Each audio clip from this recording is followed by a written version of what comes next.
Modern periodic law से आप क्या समझते हैं और कॉज ऑफ पीरियोडिसिटी को आप कैसे रैशनलाइज करोगे। नमस्ते, मेरा नाम नंदित दलाल है और इस लेक्चर में हम इन्हीं प्रश्नों के उत्तर खोजने की कोशिश करेंगे।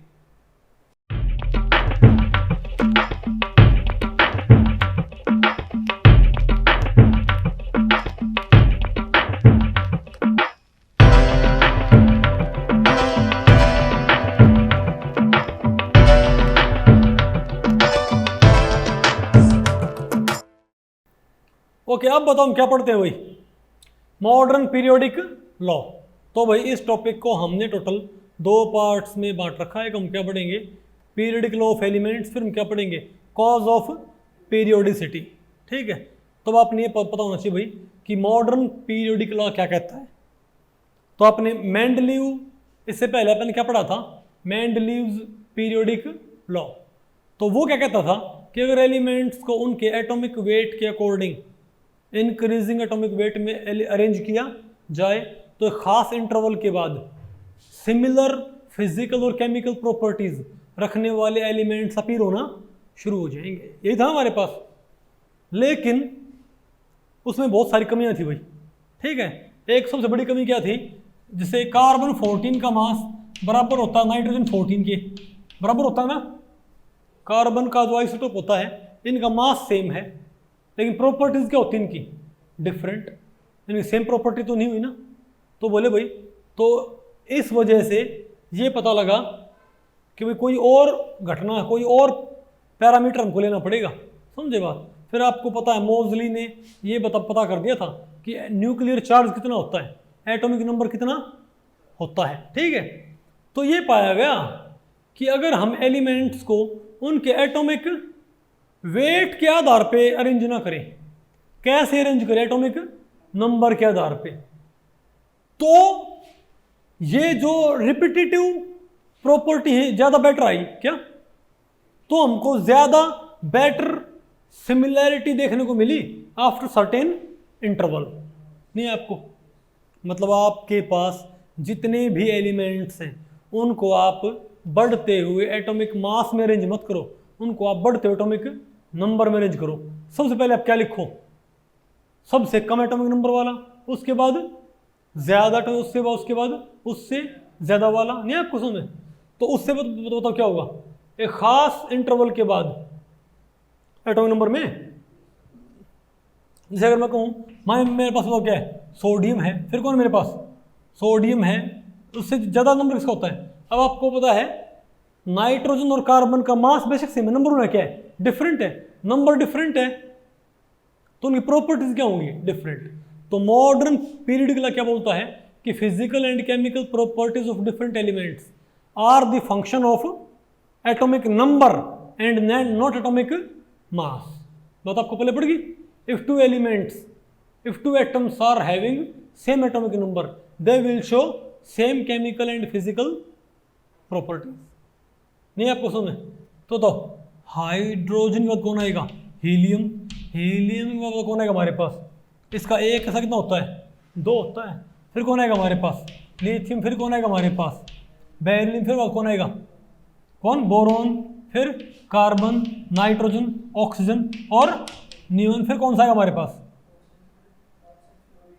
वो कौन आएगा, सॉरी एन के बाद फ्लोरीन, सॉरी ओ के बाद फ्लोरीन और फिर नियोन, फिर कौन आएगा, सोडियम, कौन आएगा, सोडियम। नहीं आपको, अरे बोलो भाई। तो ये पाया गया कि यहां पर तो 2 के बाद तो लिथियम की जो प्रॉपर्टी थी ना, वही किसकी मिली, सोडियम की प्रॉपर्टी। नहीं आपको समझ, अरे बोलो भाई। और काफी हद तक हाँ हाइड्रोजन यहां पर क्या है, यहां पर तो 2 के बाद है, यहां पर तो क्या है 1 और 2 के बाद प्रॉपर्टी, इसके बाद क्या 8 के बाद, फिर 8 के बाद, फिर 18 के बाद। नहीं बात आपको पहले पड़ी। तो ऐसे भाई क्या मिला, प्रॉपर्टीज में सिमिलैरिटी हमको देखने को मिलती है। तो इसी को बताओ क्या बोला गया, बोलो भाई। If chemical elements are listed in order of increasing atomic number, many of their properties go through cyclic changes with elements of similar property reoccurring at interval। Similar property element क्या होंगे, एक खास इंटरवल पे क्या होंगे, जैसे मैं आपको बताऊं, इनको ऐसे रखने पर लिथियम की प्रॉपर्टीज मैच करेंगे इसकी, सोडियम की प्रॉपर्टी, सोडियम से पोटेशियम की, पोटेशियम से रुबिडियम की, रुबिडियम से सीजियम की। और जितने जितने एटॉमिक नंबर के बाद, जितने एटॉमिक नंबर के बाद लिथियम की प्रॉपर्टी सोडियम से रिजेंबल करेंगी ना, उतने नंबर के डिफरेंस के बाद बेरिलियम की नहीं आपको, अरे भाई लिथियम और सोडियम में क्या है 8 का डिफरेंस है, इनमें क्या होगा 8 का, तो बोरॉन भी क्या होगा 8 डिफरेंस के बाद जो क्या बनेगा एलिमेंट, ऐसा क्या होता है 5 होता है। तो 13 वाले क्या होंगी सेम प्रॉपर्टी, 4 है क्या है, तो भाई नहीं आपको समझ, सॉरी 6 है इसका, तो 8 और 6 14 नंबर वाली क्या होंगी सेम प्रॉपर्टी। मतलब सिर्फ ये नहीं है कि लिथियम का ही क्या है 8 के बाद सिमिलर प्रॉपर्टी वाला है, और अगर लिथियम का 8 के बाद सिमिलर प्रॉपर्टी वाला आता है तो बेरिलियम का 8 वाला के बाद आएगा, इसका भी नहीं है आपको। तो इस तरीके से क्या बोले इसको, मॉडर्न पीरियोडिक लॉ। ठीक है, अब आपको बताएंगे हम cause of periodic properties of elements. अब आपके दिमाग में आएगा कि भाई ये जो एक खास एटॉमिक नंबर के बाद केमिकल और फिजिकल प्रॉपर्टीज में जो सिमिलैरिटी अराइज हो रही है, इसी को हम क्या बोलते हैं पीरियोडिसिटी। तो इस पीरियोडिसिटी का कारण क्या है, इसकी वजह क्या है, तो आप जब आगे पढ़ोगे ना आपको पता लगेगा कि किसी केमिकल रिएक्शन में कौन भाग लेता है बताओ। तो किसी भी एलिमेंट की फिजिकल और केमिकल प्रॉपर्टीज एटॉमिक नंबर के साथ रिपीट हो रही है ना, उसकी वजह क्या होती है, क्योंकि फिजिकल और केमिकल प्रॉपर्टीज वास्तव में डिपेंड करती हैं इलेक्ट्रॉनिक कॉन्फ़िगरेशन के ऊपर। क्या, किसी भी एटम का जो क्या होता है इलेक्ट्रॉनिक कॉन्फ़िगरेशन, उसके ऊपर डिपेंड करती है उसकी फिजिकल केमिकल प्रॉपर्टीज। तो अगर एक खास नंबर के बाद इलेक्ट्रॉनिक कॉन्फ़िगरेशन क्या आ जाए सिमिलर, नहीं आपको, फॉर एग्जांपल लिथियम का कॉन्फ़िगरेशन क्या होता है पता आपको, 1s2 2s1 नहीं आपको है। सोडियम का बताओ क्या होता है, 1s2 2s2 2p6 3s1 नहीं आपको। पोटेशियम में क्या होता है, 1s2 2s2 2p6 3s2 3p6 बताओ 4s1 नहीं है आपको। ओ तो क्योंकि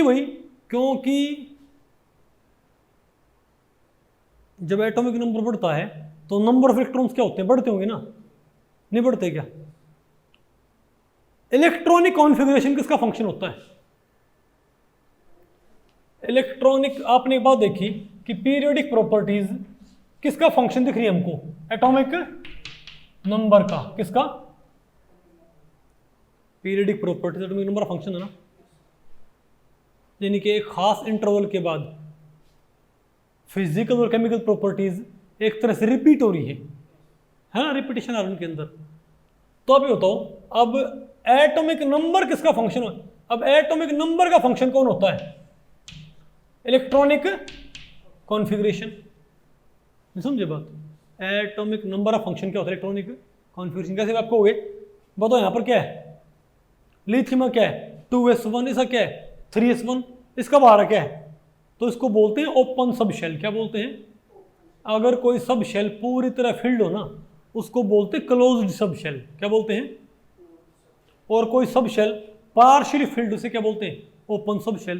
तो यहाँ पर 1s2 क्या है क्लोज्ड सब शेल, 2s1 क्या है ओपन सब शेल, तो यहाँ 3s1 क्या है ओपन सब शेल। तो इन सभी के जो ओपन सब शेल है उसमें एक एक क्या है इलेक्ट्रॉन। तो अगर इनके आउटर इलेक्ट्रॉनिक कॉन्फ़िगरेशन क्या है सेम, इनके एटॉमिक नंबर, अगर इनके एटॉमिक नंबर में क्या है एक पीरियोडिसिटी, तो एटॉमिक नंबर के ऊपर क्या डिपेंड करता है इलेक्ट्रॉनिक कॉन्फ़िगरेशन, और इलेक्ट्रॉनिक कॉन्फ़िगरेशन से क्या आता है, तो हम क्या बोलेंगे कि भाई एक खास इंटरवल के बाद, एक खास एटॉमिक नंबर के बाद हम क्या बोलेंगे, एक खास एटॉमिक नंबर के बाद इलेक्ट्रॉनिक कॉन्फ़िगरेशन क्या करता है खुद को रिपीट करता है। 2s1 था 3s1 हो गया, एस सब शेल में एक इलेक्ट्रॉन है आपको, तो एक खास एटॉमिक नंबर के बाद इलेक्ट्रॉनिक कॉन्फिगरेशन क्या करता है, खुद को रिपीट करता है। अगर इलेक्ट्रॉनिक कॉन्फिगरेशन रिपीट करेगा तो पीरियडिक प्रॉपर्टी क्या करेंगी, तो प्रॉपर्टीज क्या करेंगी, रिपीट करेंगी। नहीं समझे बात? तो इसलिए क्या होता है, प्रॉपर्टीज रिपीट होती हैं एटॉमिक नंबर के साथ, क्योंकि एटॉमिक नंबर के साथ कौन रिपीट होता है, इलेक्ट्रॉनिक कॉन्फ़िगरेशन, और इनके रिपीट होने से क्या रिपीट होंगी, प्रॉपर्टीज। तो मोटा मोटी हम क्या बोल सकते हैं, एटॉमिक नंबर के साथ क्या रिपीट होंगी। तो आपको कॉज ऑफ पीरियोडिसिटी आपको पता लग गया, अब समझ गए बेरिलियम की प्रॉपर्टी मैग्नीशियम में क्यों मैच क्यों कर रही है, क्योंकि बेरिलियम में क्या होता है 1s2 2s2 और मैग्नीशियम क्या होता है 1s2 2s2 2p6 3s2। तो इनका सिमिलर क्या हो गया, तो 8 एटॉमिक नंबर के बाद 8 बेरिलियम के बाद 8 एटॉमिक नंबर के बाद इलेक्ट्रॉनिक कॉन्फ़िगरेशन क्या हो रहा है, रिपीट। इलेक्ट्रॉनिक कॉन्फ़िगरेशन रिपीट हो रहा है तो प्रॉपर्टीज भी क्या हो रही है, रिपीट। नहीं आपको, तो मेरे ख्याल से आपको वही कॉज ऑफ पीरियोडिसिटी आपको पल्ले पड़ गया। आसान है कि मुश्किल है? तो भाई इस लेक्चर में इतना है। अगर इस लेक्चर के बारे में आपके कुछ प्रश्न या सुझाव हैं तो आप मुझे नीचे कमेंट सेक्शन में पूछ सकते हैं, मैं उनके उत्तर देने की पूरी कोशिश करूंगा। तो ठीक है, मिलते हैं अगले लेक्चर में, तब तक के लिए नमस्ते।